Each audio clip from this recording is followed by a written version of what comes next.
2। Babylon का सबसे अमीर आदमी। प्राचीन बेबीलोन में एक बहुत अमीर आदमी रहता था जिसका नाम था अरकद।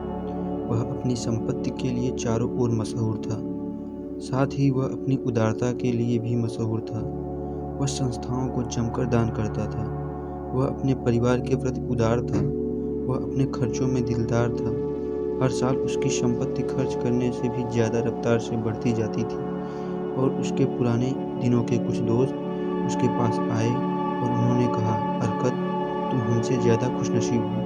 तुम बेबीलोन के सबसे अमीर इंसान हो गए हो, जबकि हम अपने वजूद के लिए संघर्ष कर रहे हैं। तुम सबसे अच्छे कपड़े पहन सकते हो और सबसे दुर्लभ भोजन कर सकते हो, जबकि हम अगर अपने परिवार को साधारण कपड़े पहना सकें और जो भी उपलब्ध है वही खिला सकें तो हमें संतुष्ट रहना पड़ता है। लेकिन एक समय हम बराबर थे। हमने एक ही शिक्षक से पढ़ाई की। हम एक ही खेल खेलते थे। तुम हमसे पढ़ाई और खेल में बेहतर नहीं थे और तब के सालों से तुम हमसे ज़्यादा सम्मानजनक नागरिक नहीं रहे हो। ऐसा भी नहीं है कि तुमने हमसे ज़्यादा मेहनत की है। जहाँ तक हम जानते हैं, तब ऐसा क्यों है कि सौभाग्य ने तुम्हें सारी चीज़ें दे डाली हैं और हमें अनदेखा कर दिया, जबकि हम सभी बराबर अधिकारी हैं। तब अरकद ने उन्हें डांटा और कहा, अगर युवावस्था से अब तक के सालों में तुम दाल रोटी के अलावा कुछ और नहीं कमा सके तो इसका कारण है कि तुमने उन नियमों को नहीं सीखा और जाना और जिनसे संपत्ति बनती है। सौभाग्य एक ऐसी देवी है जो किसी का अस्थायी भला नहीं करती। इसके विपरीत वह उस हरेक इंसान को बर्बाद कर डालती है जिस पर बिना मेहनत के स्वर्ण की बारिश होती है। वह अनियंत्रित लोगों को खर्चीला बना देती हैं जो पाई गई संपत्ति को लुटा देते हैं और उनमें ऐसी इच्छाएं पैदा हो जाती हैं जो वह पूरा नहीं कर पाती।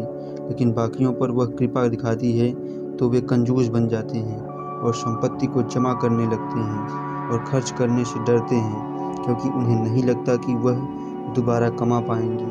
वे डाकुओं के डर से घबराए रहते हैं और अपने आप को खालीपन और दुख में धकेल देते हैं। कुछ ऐसे भी हैं जो बिना कमाए स्वर्ण को लेते हैं, इसमें संपत्ति जोड़ते हैं और खुश एवं संतुष्ट नागरिक के रूप में जीवन गुजार देते हैं। लेकिन ऐसे बहुत कम हैं। मैंने उनके बारे में सिर्फ सुना है। उन लोगों के बारे में सोचो जिन्हें अचानक बहुत संपत्ति मिली है और देखो कि मेरी बात सही है या नहीं। उसके दोस्तों ने माना कि उनकी जानकारी में जिन लोगों को विरासत में संपत्ति मिली है उनके बारे में ये बातें सही हैं और उन्होंने उससे पूछा कि वे लोग कैसे इतनी संपत्ति के मालिक बन गए। इसलिए उसने बताया, अपनी जवानी में मैंने खुद की ओर देखा और उन चीज़ों पर ध्यान दिया जो मुझे खुशी और संतुष्टि देने वाले थे और मैंने पाया कि संपत्ति से इन चीज़ों की शक्ति बढ़ती जाती थी। धन एक शक्ति है। धन से कई चीज़ें संभव हो जाती हैं। इंसान अपने घर को सबसे महंगी चीज़ों से सजा सकता है। इंसान दूर समुद्रों की यात्रा कर सकता है। इंसान दूर देश के भोजन का आनंद ले सकता है। इंसान सुनारों और पत्थर पर पॉलिश करने वालों के बनाए आभूषण पहन सकता है। इंसान देवताओं के लिए बड़े बड़े मंदिर बना सकता है। इंसान वे सारी चीज़ें और कई अन्य चीज़ें कर सकता है जिनसे इंद्रियों को सुख मिलता है और आत्मा को संतुष्टि मिलती है। और जब मैंने ये सब महसूस किया, मैंने यह निर्णय लिया कि मैं ज़िंदगी की सारी अच्छी चीज़ों का आनंद लूँगा। मैं वह इंसान नहीं बनूँगा जो दूर रहकर चीज़ों को देखते हैं और दूसरों को चीज़ों का आनंद लेते ईर्ष्या से देखते हैं।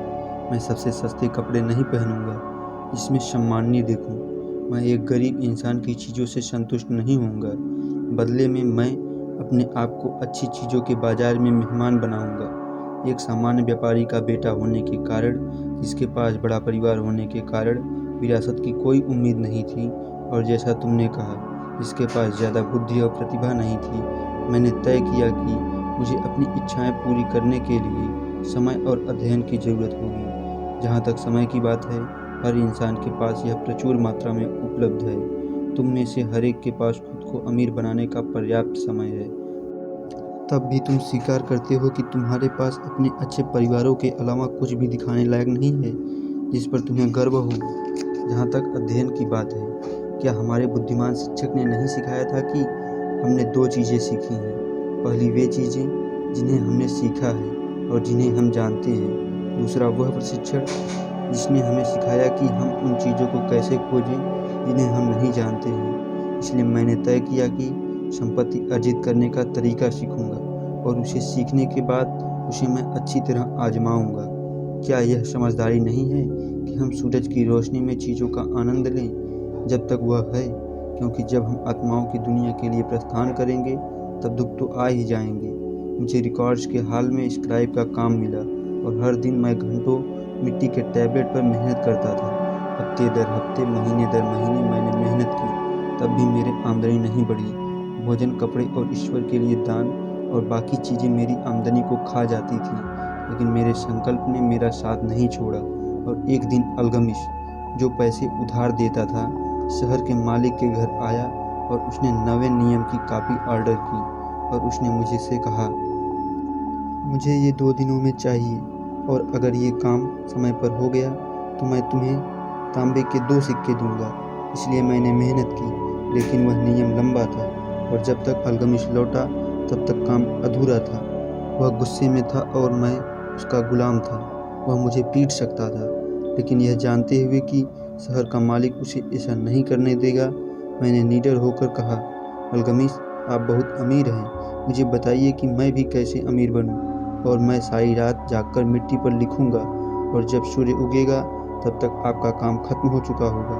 वह मुझ पर मुस्कुराया और उसने जवाब दिया, तुम एक हिम्मती गुलाम हो और हम इस समझौते को मानते हैं। पूरी रात मैं लिखता रहा, हालांकि मेरी पीठ में दर्द होता रहा और गंध से मेरे सिर में दर्द होने लगा, जिससे मेरी आंखें देख नहीं पा रही थीं। लेकिन जब वह वापस लौटा तब तक टैबलेट पूरे बन चुके थे। अब मैंने कहा, मुझे बताइए जो आपने वादा किया था। बेटे, तुमने अपने हिस्से का वादा पूरा किया है।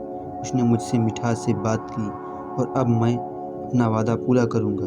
मैं तुम्हें वह चीज़ें बताना चाहता हूँ जो तुम जानना चाहते हो, क्योंकि मैं बूढ़ा हो रहा हूँ और बूढ़े लोगों की जुबान काफ़ी चलती है, और जब युवा अवस्था सलाह लेने बुढ़ापे के पास आती है तो उसे सालों का ज्ञान मिलता है। लेकिन कई बार युवावस्था को लगता है कि बुढ़ापे को सिर्फ बीते समय की जानकारी है, इसलिए उसे पूरा लाभ नहीं मिलता।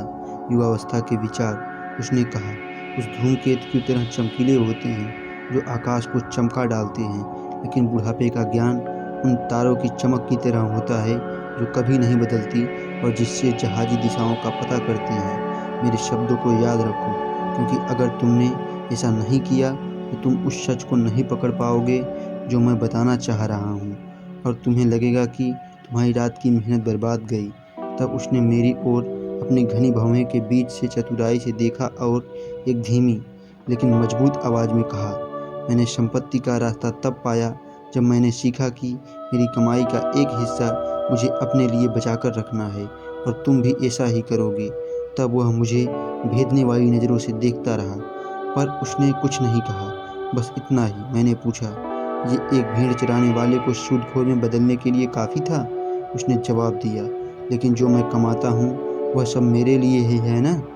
मैंने पूछा, नहीं, ऐसा नहीं है। उसने जवाब दिया, तुम्हें दर्जी याद नहीं है? क्या तुम मोची को पैसे नहीं देते? क्या तुम खाना खाने के पैसे नहीं देते? क्या तुम बेबीलोन में बिना पैसे खर्च किए रह सकते हो? पिछले महीने की कमाई के बारे में तुम्हारे पास बताने के लिए क्या है? और पिछले साल की कमाई के बारे में? मूर्ख, तुम सबको पैसे देते हो, खुद को नहीं देते। बेवकूफ़, तुम दूसरों के लिए मेहनत करते हो। इससे अच्छा है कि गुलाम बन जाओ और उस मालिक के लिए काम करो जो खाने और पहनने के लिए देता है। अगर तुम अपनी कमाई का 10वां हिस्सा बचा कर रखते तो साल भर में तुम्हारे पास कितना ज़्यादा जमा हो जाता। मेरे गणित के ज्ञान ने मुझे छोड़ा नहीं था और मैंने जवाब दिया, जितना मैं साल भर में कमाता हूँ। तुम आधा सच कहते हो, उसने जवाब दिया। स्वर्ण का जो हिस्सा तुम बचाते हो उसे तुम्हारे लिए काम करना है। इससे जो तांबे का सिक्का कमाते हो वह ऐसा बच्चा है जो तुम्हारे लिए काम करेगा। अगर तुम्हें अमीर बनना है तो तुम्हें कमाई का एक हिस्सा बचाना होगा और इसके बच्चों को कमाना होगा, और इससे तुम्हें वह संपत्ति मिलेगी जो तुम चाहते हो।